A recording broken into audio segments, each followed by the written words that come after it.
राधे राधे दोस्तों, श्री हरिदास श्री कुंज बिहारी। कैसे हैं आप सभी लोग? आई होप कान्हा जी की कृपा से आप सभी लोग अच्छे होंगे और स्वस्थ होंगे। इतनी बड़ी कढ़ाई देख करके आप लोग समझ जाइए कि क्या बनने वाला है। काफी सारे गाजर, जो कि गाजर का सीजन आ चुका है और हम बनाएंगे गाजर का हलवा। जैसे कि अभी न्यू ईयर की शुरुआत हो ही चुकी है, न्यू ईयर आ गया है और काफी सारा मतलब गाजर इसलिए ज्यादा क्योंकि ये तो गल के कम ही हो जाता है। फैमिली बड़ी है और हलवा बनाओ, 2-3 दिन ना खाया तो क्या खाया। तो आप सब लोग देखिए और आप भी अपने लाल जी के लिए, भाई जैसे कि मैंने पहले भी बताया था कि अपने ठाकुर जी के लिए आप इस ठंड में बहुत सारी चीजें, बहुत सारी वैरायटी ऐसी हैं कि जो हम उनको कंटेंट बना करके दे सकते हैं। जैसे कि ठंड में काफ़ी सारे साग वगैरह मिलते हैं, गर्म तासीर की चीज़ें तो हमें देनी ही देनी है। और एटलीस्ट ये 3 किलो या 4 किलो तो होगा अराउंड इतना, बट ये गल के 1-1.5 किलो तक ही बन पाएगा। इतना ही होता है ये पॉसिबल, इससे ज़्यादा नहीं होता। खाने में तो बहुत स्वाद आता है, मज़ा आता है, बट क्या है कि इसको सबसे बड़ी बात यह है कि इसको खाने में जितना मज़ा है उसको बनाने में इतनी मेहनत है कि पूरा टाइम उसको कम से कम 3-4 घंटा चाहिए, अच्छे से चाहिए, बहुत ज़्यादा। अभी इसको पहले मतलब इसको ज़्यादा से ज़्यादा छीलो, पहले इसको साफ़ करो और देन उसके बाद में फिर इसको ग्रेट करो। मैं तो इसको ग्रेट नहीं करूँगी भाई, इजी वाला काम करूँगी क्योंकि अकेले करना बस की बात नहीं है। क्योंकि अभी कुछ टाइम पहले मैंने लड्डू ही बनाए थे लाल जी के लिए। अगर आप लोगों ने लाइव सेशन ज्वाइन किया होगा, देखा होगा, और नहीं देखा होगा तो प्लीज़ आप देख लेना। लड्डू जब बांधे थे तो हाथ इतना दुख गया था। लड्डू जो बाइंडिंग करनी होती है, उसकी बाइंडिंग होती है, तो वो जब गर्म हो तभी तब हो पाता है, और ठंडा हो जाए तो कोई मतलब ही नहीं है उसको, तो अच्छे से बाइंडिंग ही नहीं हो पाएगी जब ठंडा हो जाएगा। तो मेहनत तो बड़ी लगी भाई। खाने में मज़ा आता है थोड़ा सा क्या ज़्यादा, क्योंकि खानी है, अच्छी है चीज़ें भाई, ले लो। लास्ट में क्या होता है कि मेहनत इतनी है, मैं छील के इधर अभी साइड में रखती हूँ। पहले मैंने तो उल्टा काम कर लिया, मैंने गाजर इसमें कर दिए। चलिए दोबारा से इसमें इधर फिर बाहर इसको रखती हूँ। मैंने अच्छे से स्लेब को साफ कर लिया है, खाना वगैरह भी बन रहा है, साथ में घिया की भुजिया बन चुकी है और अभी एक सब्जी और बन रही है। आज 2 सब्जी बन रही है हमारे, आप सब देख सकते हो। मैं दिखा देती हूँ, इधर गैस ऑन है, कढ़ाई धरी हुई है और सब्जी देख सकते हो कि पक रही है। तो अभी सब्जी चल रही है, काफ़ी अच्छी बनेगी सब्जी और अच्छी ही बनती है। बाकी सबका टेस्ट अपना अपना है, किसी को क्या खाना है क्या नहीं। तो ये तो घर के लिए बन रही है और लाल जी के लिए मैं बना चुकी हूँ, क्योंकि घर में अभी हमने इसमें लहसुन प्याज सब कुछ ऐड किया है। और लाल जी को हम तो देते हैं सात्विक भोग उनको, और सात्विक भोग ही लगाना चाहिए उनको। तो कभी भी उनको लहसुन प्याज, अब जब घर में देखिए भाई खाते हैं तो उनको भी हम नहीं रोक सकते ना मना कर सकते, क्योंकि घर में फिर बिना फालतू की किन हो अच्छा नहीं है। क्योंकि हम लोगों को जो पसंद है वो हम लोग खाते हैं और जो उन्हें पसंद है उन्हें खाने दिया जाए, तो इसमें कोई दिक्कत नहीं है। तो ठाकुर जी के लिए मैंने घिया की भुजिया बना ली है, मैं आपको दिखाती हूँ। घिया की भुजिया ये रही, घिया की भुजिया बनाई है और काफ़ी अच्छे से बना दी। मैं इसमें हल्दी नमक ऐड है और ये देसी घिया है। देसी घिया मतलब कि जैसे ठाकुर जी को तो वैसे भोग लगेगा ही लगेगा लाल जी को। ये देसी घिया इसलिए क्योंकि ये ताज़ा घिया है, ये गांव से खेत से आया है। कोई गांव गया था तो गांव से ना, गांव में तो देखो भाई जल्दी से कोई ज़्यादा सामान वैसे फर्टिलाइज़र केमिकल यूज़ वगैरह होता नहीं है, तो ये इसलिए इतना और टेस्टी लगेगा, इसका बहुत मीठा मीठा स्वाद आएगा। तो इसीलिए मैंने ठाकुर जी के लिए, और एक घिया और दिखा देती हूँ आपको। गांव के घिया ऐसे होता है, ये देख सकते हो। तो ऐसा ही घिया था, इसको मैंने उसको ही बनाया है। जो वो 2 थे हमारे पास, तो एक ये है, एक उधर काट दिया, मैंने उसको बनाया है। बहुत टेस्टी बनता है, बहुत मीठा, क्योंकि जो ताज़ा घिया हो, कोई सी भी सब्जी हो ना ताज़ी गांव की ज़्यादातर, तो वो अच्छी लगती है। तो उसको मैंने इसीलिए सबसे पहले अलग बना करके रखा, क्योंकि साफ़ सफाई करके ही बनानी होती है। अब बारी है हलवे की। एक सब्जी बन रही है और मैं इसको हलवे के लिए सब चीज़ें रेडी कर रही हूँ। साथ ही साथ में हम ठाकुर जी की भी, क्योंकि मैं ठाकुर जी को, लाल जी को भी भोग तो लगाते ही लगाते हैं हम हर चीज़ के लिए। और बार बार मैं बोल भी रही हूँ कि ठंड में लाला को आप चाहो बहुत सारी चीज़ें आती हैं ऐसी कि जो हम उनको गरम दे सकते हैं। और गरम खाना, ठंडी चीज़ें तो अवॉइड होती ही होती हैं, साथ में कुछ ना कुछ डेजर्ट हो, मिठाई हो, स्वीट्स वगैरह, ये सारी चीज़ें एक ही है। डेजर्ट, मिठाई, स्वीट्स जो भी बोल दो, मैं पता नहीं अलग अलग नाम क्यों कभी कभी हो जाता है ऐसा। बट ये सब चीज़ें भाई देखो बड़ी मेहनत है, और सब को, ठाकुर जी को, सबको, युगल सरकार, प्रिया प्रीतम जी, कभी कभी फंबल हो जाता है बट ठीक है, होता है, कभी कभी काम करते रहते हैं, बोलते रहते हैं, तो माइंड में बातें भी चलती रहती हैं। और इसको अभी मैं पहले इसको छीलने के बाद में इसको, बड़ी मेहनत का काम है भाई। खाने में तो बड़ा आनंद आता है, एक बार कटोरी में डाला और कब पता नहीं मुंह में गया और ये बस मेल्ट होकर के चला गया पेट में।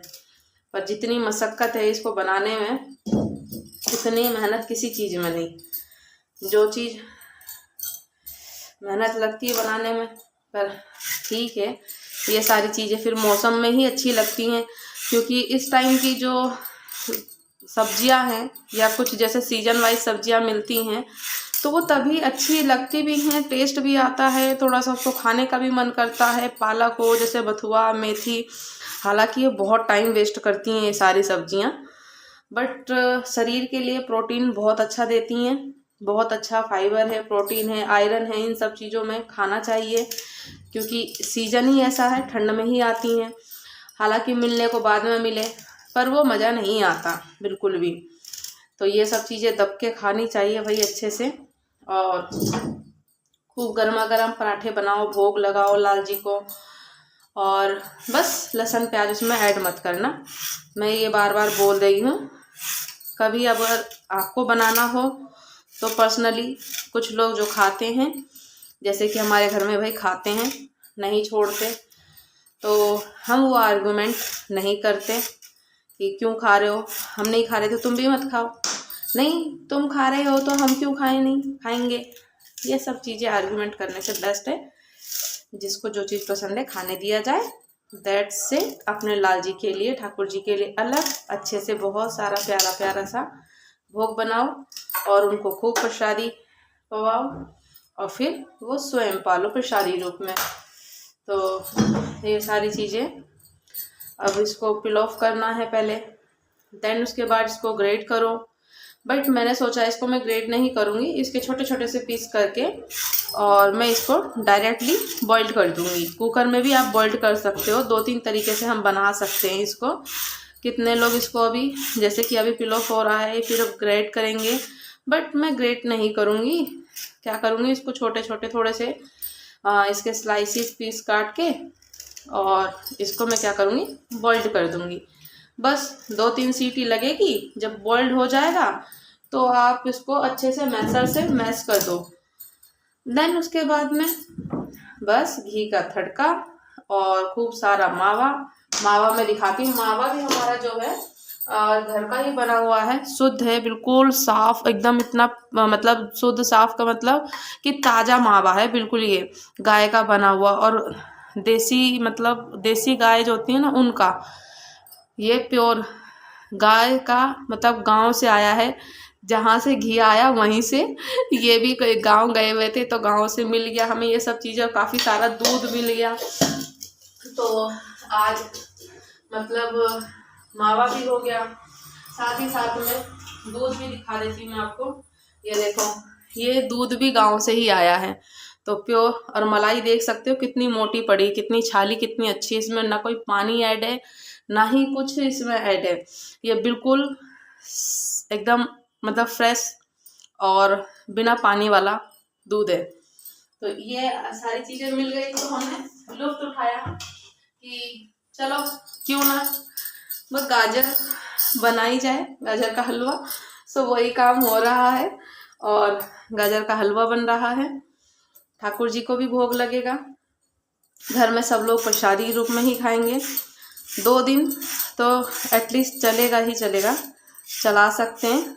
और वैसे अभी तो हम लोग फ्रिज में नहीं रखते हैं, ऐसे भी रखेंगे तो भी चलेगा, ख़राब नहीं होती है ठंड में चीज़ें जल्दी से, ठीक है।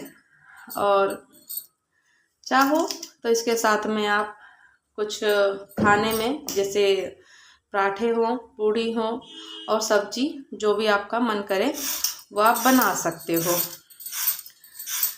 तो अभी लाल जी की चलिए कोई चर्चा अगर आपको पूछनी हो तो मुझको तो मैसेज में बताया गया था, आया था मेरे पास मैसेज, आप लोग करते हो तो भाई देखो बहुत अच्छा लगता है, प्यारे प्यारे से कमेंट्स करते हो। और मैं एक चीज़ बोलती हूँ कि आप लोग प्लीज़ कोई नेगेटिव कमेंट्स मत करना, उसके लिए बहुत बहुत थैंक यू कि आप लोग नेगेटिव कमेंट नहीं करते हो, डीमोटिवेट हो जाता है। और अगर प्यारे से कमेंट करते हो अच्छे से तो मोटिवेशन मिलता है। ये भी अच्छा है कि एटलीस्ट चाहे आप लोग 10 लोग, 20 लोग, 50 लोग, 100 लोग, कुछ कितने भी देखो, तो ये है कि जो देखते हैं वो रियल हमारे फैमिली है और रियल सब्जी बन के रेडी है।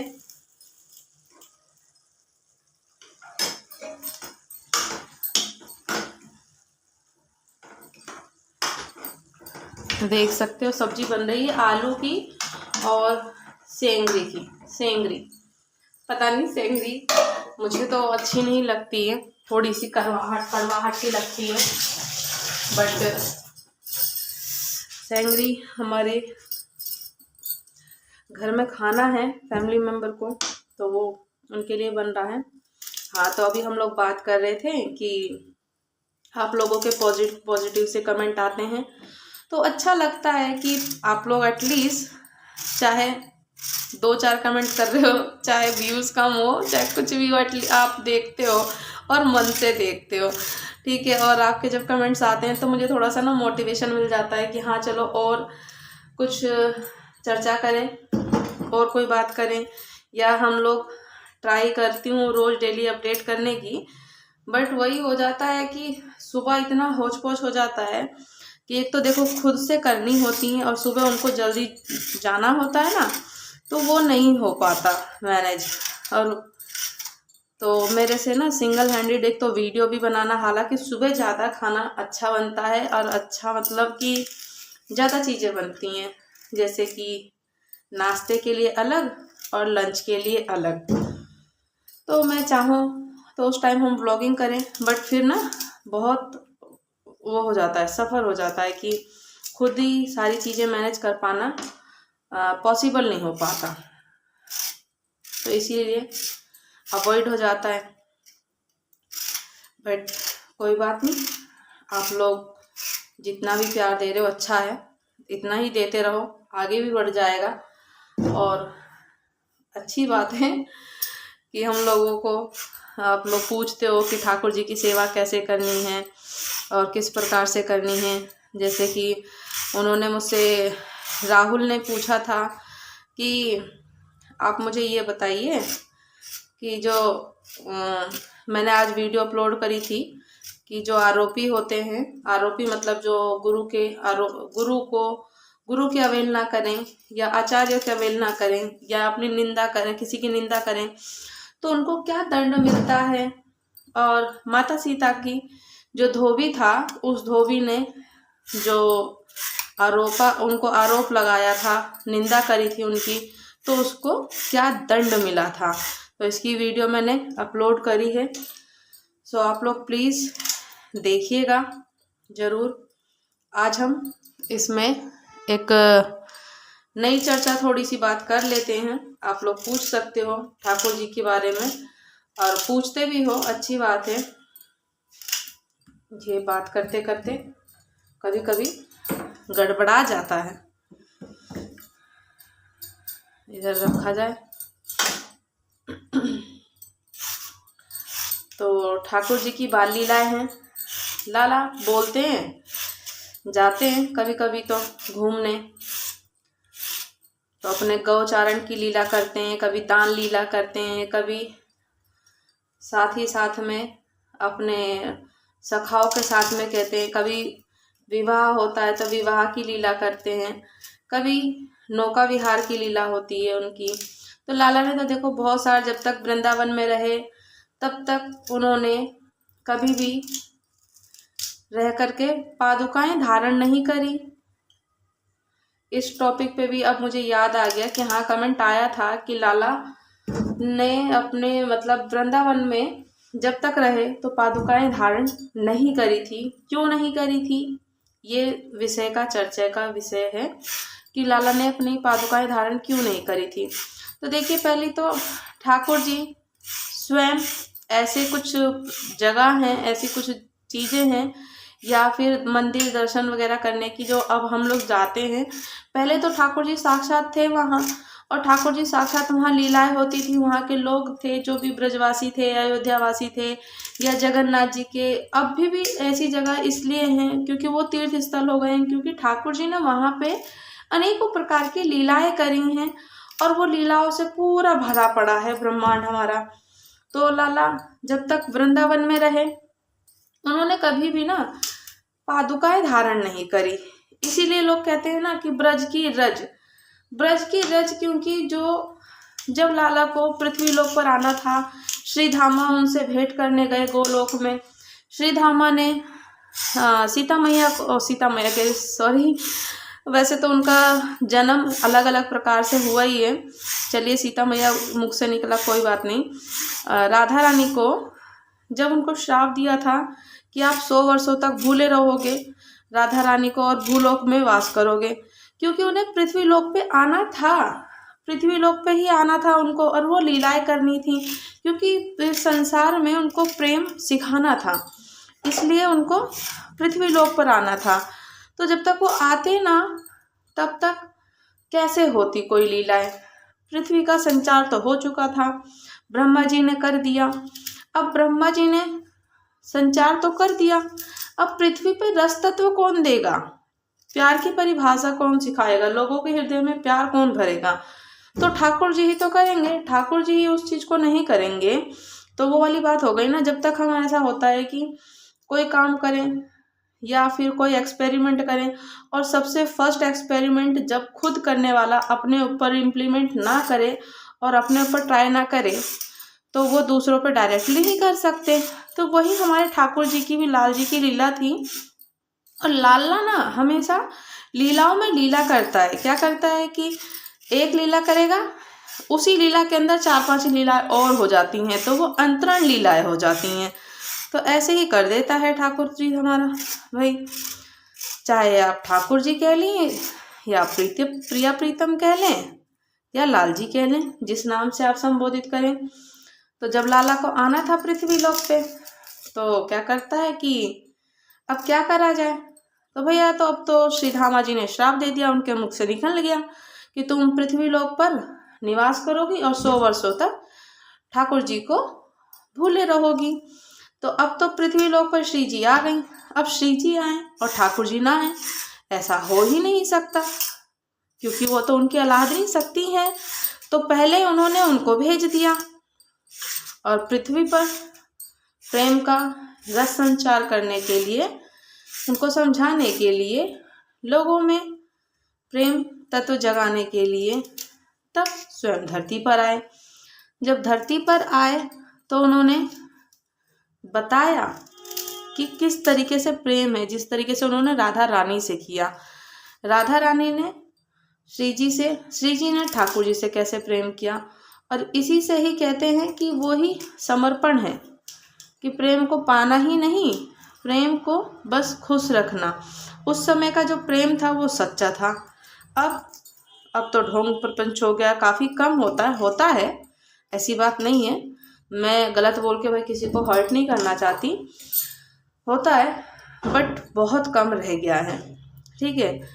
तो ठाकुर जी के समय की बात ही अलग थी, वो युग ही अलग है। तो ठाकुर जी वही लीला अभी भी करते हैं पूरे वृंदावन में। तो उन्होंने व्रज की, जब तक वो बरसाना में रहे तो उन्होंने पादुकाएं इसीलिए धारण नहीं करी थी कि जहाँ देखिए जो ये पृथ्वी का संचार है ब्रह्मा जी ने करा है, स्वयं ब्रह्मा जी ने करा है।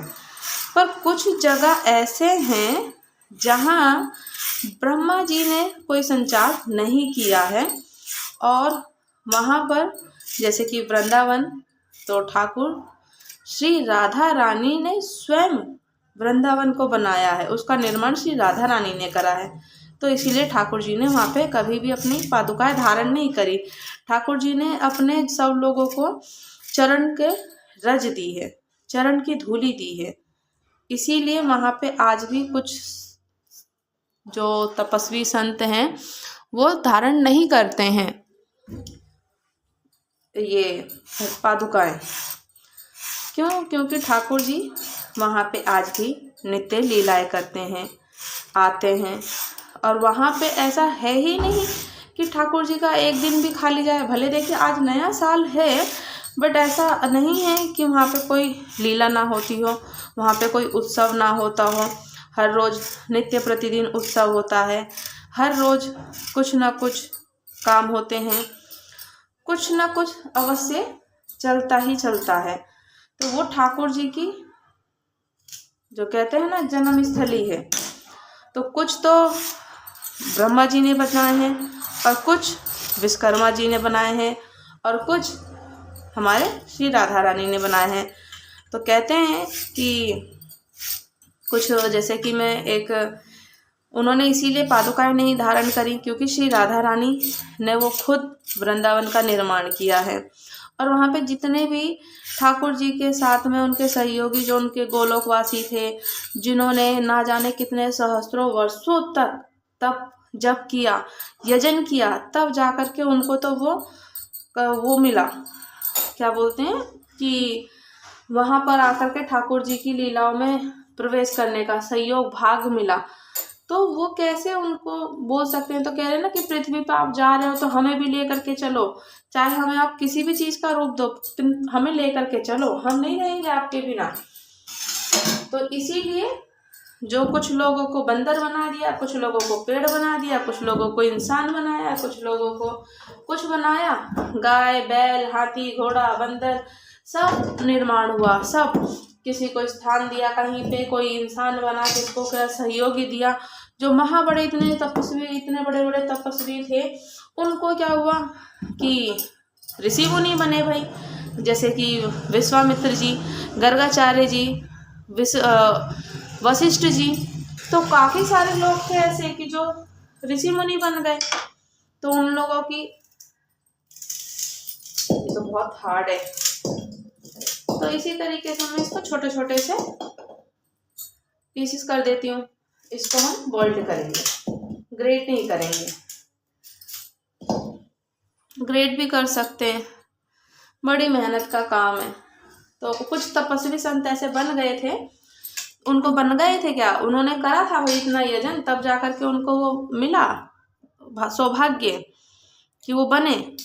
तो इसीलिए उनको वहाँ पर स्थान मिला रहने का। पहले इनको वॉश करना पड़ेगा, ग्रेड के बाद तो वॉश होंगे ही नहीं, ये भी भूल गई मैं चर्चा में।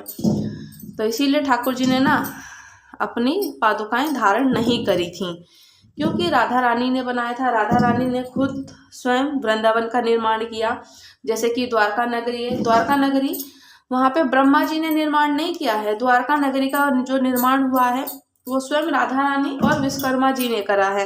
तो कुछ जगह आज भी ऐसे हैं कि जहाँ पे कलयुग प्रवेश हुआ ही नहीं है, और कलयुग वहाँ पे कभी प्रवेश हो भी नहीं सकता, क्योंकि ब्रह्मा जी की बनाई हुई नगरी में कलयुग प्रवेश हो जाएगा, किंतु विश्वकर्मा जी की और श्री राधा रानी की बनाई हुई नगरी में कहीं भी कलयुग प्रवेश नहीं करेगा। मथुरा में एक एक कुटिया है, मैं उनका नाम भूल गई। वहाँ पे आज आज के समय में भी ना लाइट नहीं है, कोई इलेक्ट्रिक चीज़ें नहीं है।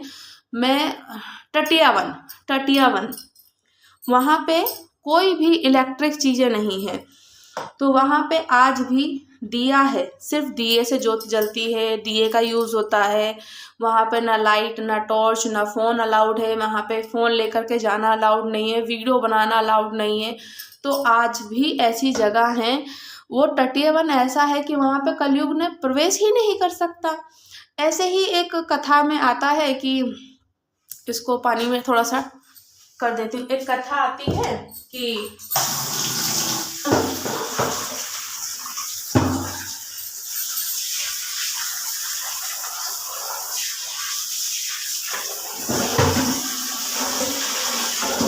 डाल लेती हूँ, पानी की आवाज़ आ रही है आपको। पानी बहुत हैवी फ्लो में चल रहा है भाई।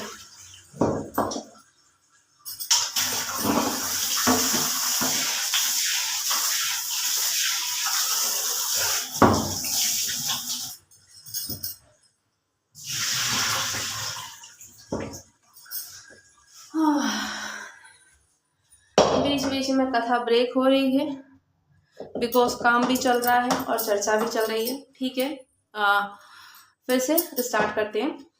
एक बार की कथा आती भी है कि कलयुग कहीं निवास करता है और कहीं निवास नहीं करता है। जैसे कि आज के समय में कलयुग को निवास दिया गया है कि अन्न में। जैसे कि एकादशी का व्रत करते हैं तो एकादशी के व्रत में अन्न में पाप निवास करता है, ये बात हो जाती है।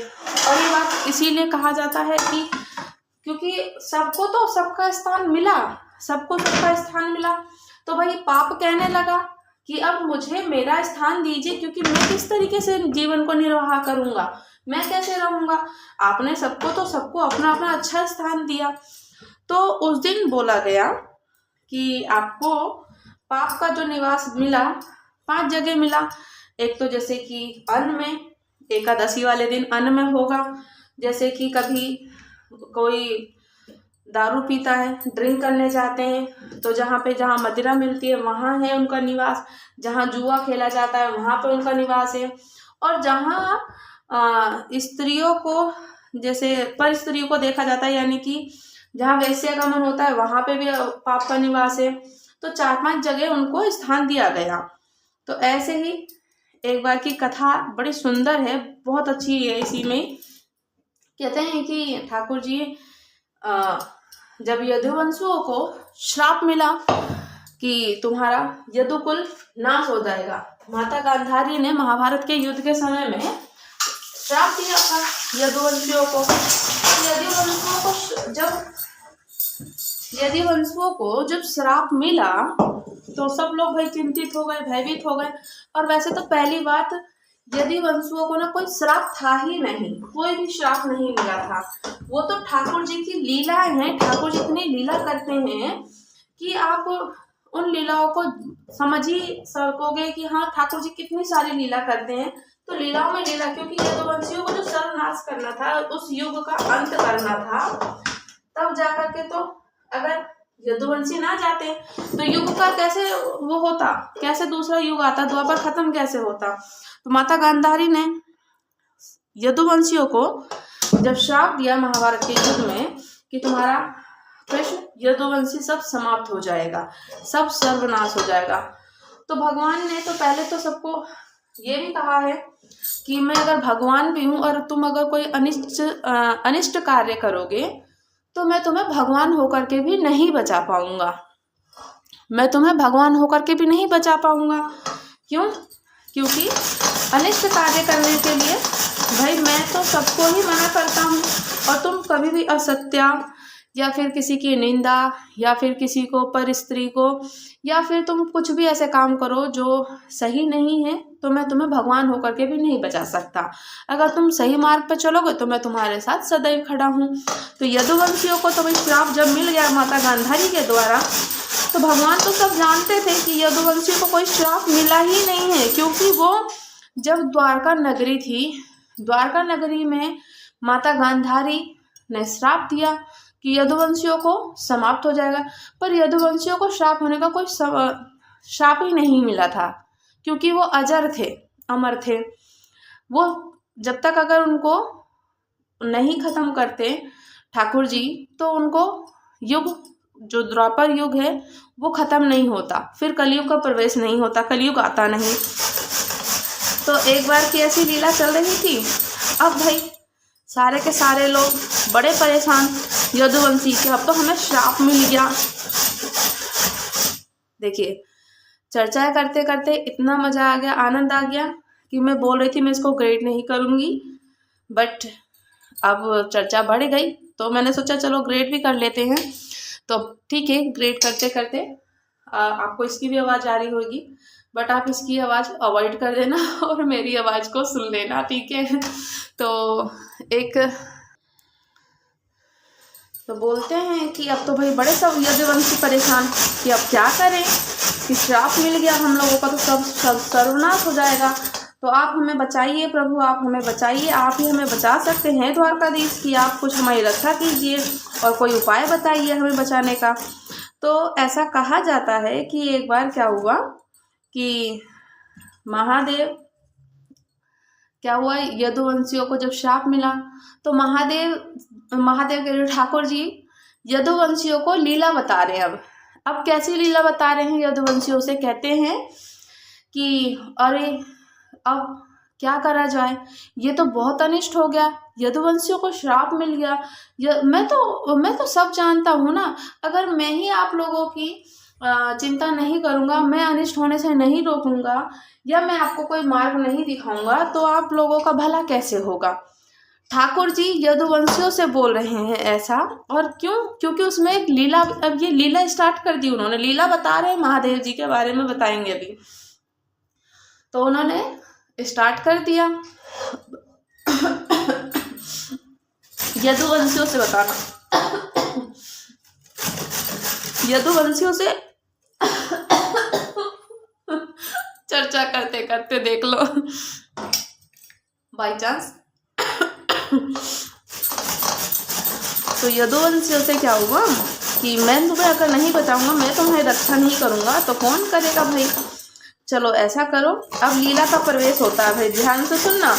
लीला प्रवेश करती है वहां पे, एक तो ये खटखट और ऊपर से मेरी खटखट। तो कहते हैं कि ऐसा करो, क्योंकि दक्ष प्रजापति की 16 बेटियां थीं। 16 बेटियां थी तो 16 बेटियां उनको चंद्रमा से ब्याही गई थी। अब ठाकुर जी, अब लाल जी लीला बता रहे हैं यदुवंशियों को इसमें कि दक्ष प्रजापति, अब मैंने आपको उपाय बता रहा हूँ और आपको वो उपाय करना है बचने का, यदुवंशियों को बचने का उपाय दिया जा रहा है। तो बोलते हैं कि ऐसा करो, मैं लीला बता रहे हैं कि दक्ष प्रजापति जी की 16 कन्याएं थी भाई। 16 कन्याएं जो बेटी थी दक्ष प्रजापति की, चंद्रमा को ब्याही गई थी। और चंद्रमा को सबसे प्रिय, जैसे कहते हैं ना नक्षत्र, तो नक्षत्र में सबसे बड़ी जो सबसे प्रिय है रोहिणी नक्षत्र, उनको बहुत प्रिय है चंद्रमा को, और रोहिणी उनकी पत्नी भी थी, तो इसलिए रोहिणी से वो बहुत प्रेम करते थे चंद्रमा। अब जो उनकी 15 बेटियां और थीं, तो वो जाकर के अपने पिता से बोल देती हैं कि पिताजी, चंद्रमा ना केवल रोहिणी से प्रेम करते हैं और हमको उतना प्रेम नहीं देते। तो दक्ष प्रजापति ने क्या करा, ना कुछ आगे देखा ना कुछ पीछे, और उन्होंने चंद्रमा को श्राप दे दिया कि तुम अपने रूप पर बहुत गुमान करते हो, मेरी केवल एक ही पुत्री से प्रेम करते हो और मेरी 15 बेटियों को बड़ा दुखी देते हो, तो जाओ मैं तुम्हें श्राप देता हूँ कि तुम अपने रूप से विलीन हो जाओगे। तो विलीन हो जाओगे। अब कैसे हुआ कि चंद्रमा कहते हैं कि 15 दिन के लिए क्या होता है, धीरे धीरे करके अपने आधे रूप में आने लगता है और एक दिन में बिल्कुल ख़त्म हो जाता है, जिस दिन जैसे कि अमावस होती है तो बिल्कुल ख़त्म, तो विलीन हो जाता है। तो 15 दिन के लिए विलीन हो जाता है, पर उन्होंने तो बोला था कि जाओ मैं तुम्हें श्राप देता हूँ कि तुम अपने रूप से विलीन हो जाओगे। अब चंद्रमा बड़े उदास हो गए।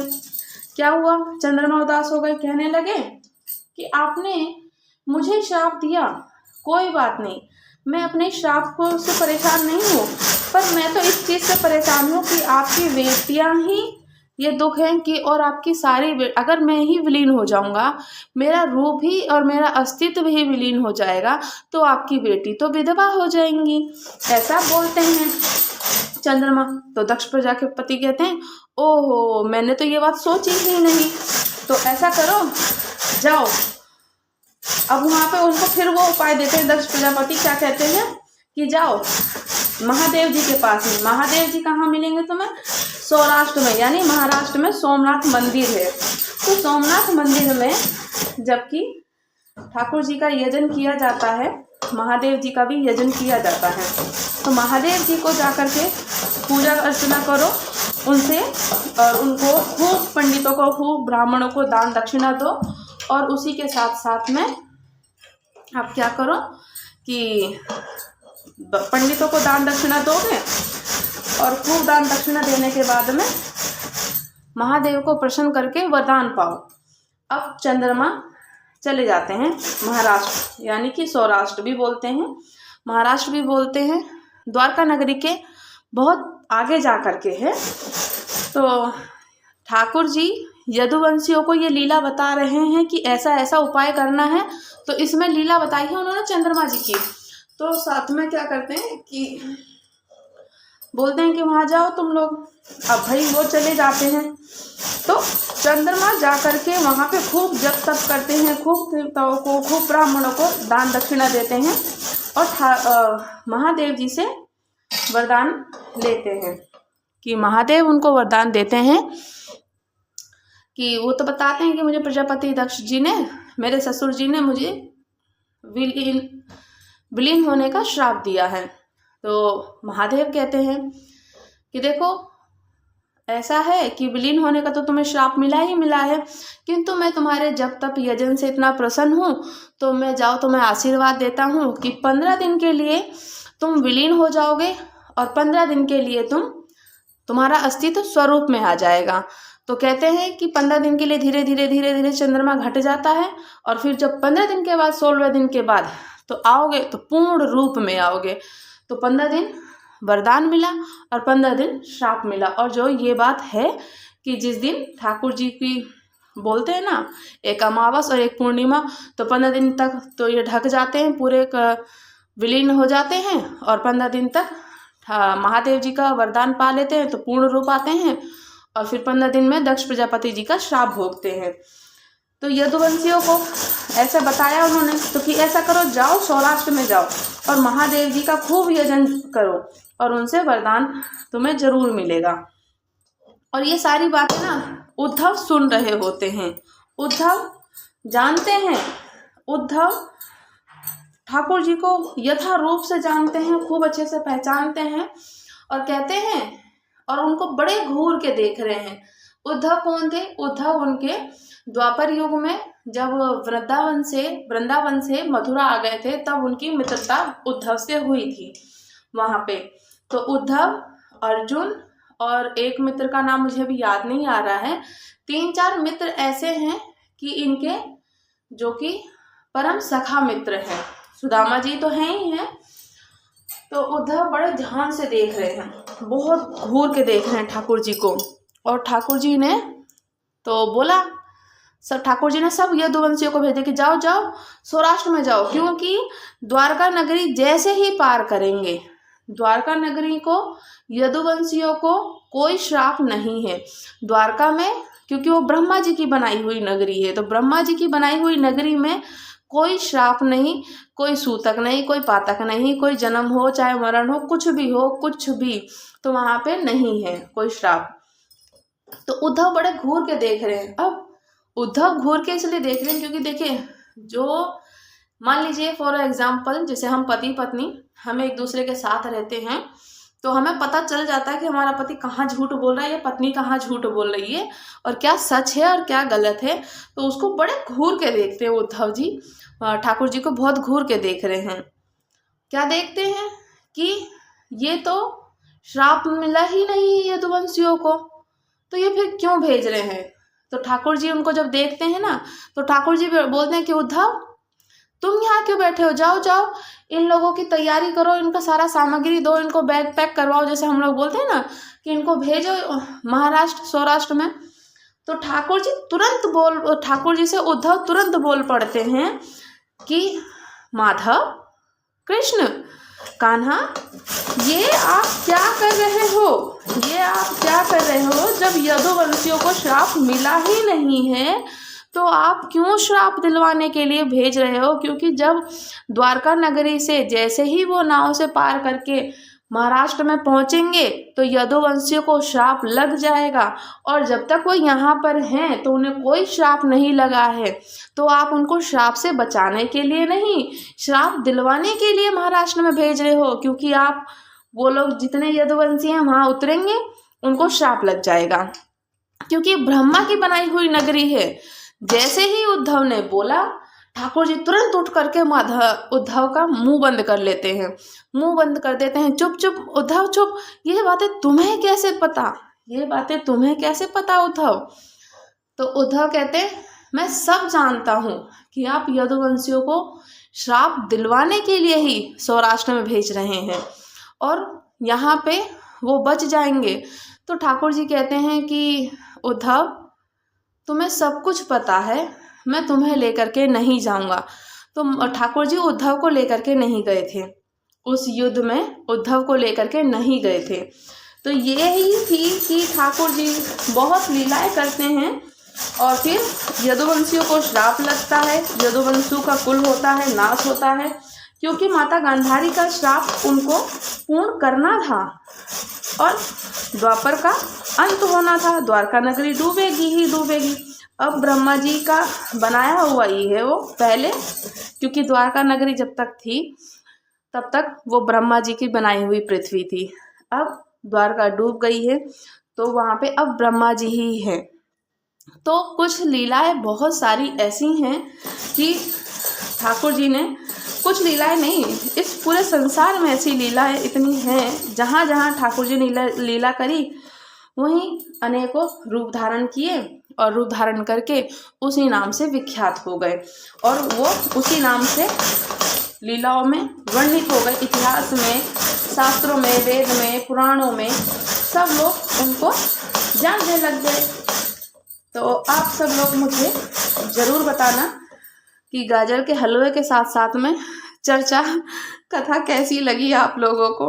ग्रेड नहीं करना था बट मैं थक गई हूँ ये ग्रेड करते करते। इतने ही गाजर है, हालांकि 1-2 किलो ही होंगे, 2-3 किलो होंगे ऑलमोस्ट, बट कोई बात नहीं, चर्चा करते करते आनंद आ गया। और ठाकुर जी की चर्चा हो जाती है तो मुझे बहुत अच्छा लगता है कि ऐसे, क्योंकि पूरे दिन में ना अच्छा लगता है कि एटलीस्ट, मैं बार बार कहती हूँ कि 24 घंटे में से 24 मिनट ठाकुर जी के लिए हमें ज़रूर निकालना चाहिए, श्री जी के लिए ज़रूर निकालना चाहिए, क्योंकि भगवान ही है हमारे जीवन का जो भव से पार कर सकते हैं। भला काम तो है, काम तो करना ही करना है सर्वाइव करने के लिए भाई, और हमारा कर्म ही प्रधान है। तो बस काम करते चलो और प्रभु के गुण गाते चलो और आपका भला ही भला है। सो आप लोग मुझे कमेंट करके ज़रूर बताना कि गाजर के हलवे के साथ, गाजर की रेसिपी तो हुई नहीं, गाजर की रेसिपी मैंने पहले ही बता दी है। इसको पहले पिल ऑफ किया, देन ग्रेट करना है, देन इसके बाद में पहले मैं बॉइल्ड करने वाली थी, अब मैं बॉइल्ड नहीं करूँगी। अब इसको धीरे धीरे, अब धीमी आंच पे इसमें घी डाल के पकाएंगे हम। जब ये पक जाएगा देन उसके बाद में पूरा इसमें मिल्क ऐड करेंगे, जो कि दूध, मावा पहले दिखा चुकी हूँ, ड्राई फ्रूट्स है वो भी हम थोड़े से ग्रेट करेंगे, देन चीनी, और फिर मज़े से ठाकुर जी को भोग लगा के स्वयं भी पाएंगे। तो भाई रेसिपी तो सिंपल इजी है, और आपको गाजर के हलवे की रेसिपी के साथ साथ ठाकुर जी की लीला कैसी लगी मुझे कमेंट करके ज़रूर बताना। अगर आप लोगों ने चैनल को भाई देखो सब्सक्राइब नहीं किया है तो प्लीज़ चैनल को सब्सक्राइब कर लीजिए और लाइक कीजिएगा, शेयर कीजिए, कमेंट कीजिए, और राधे राधे।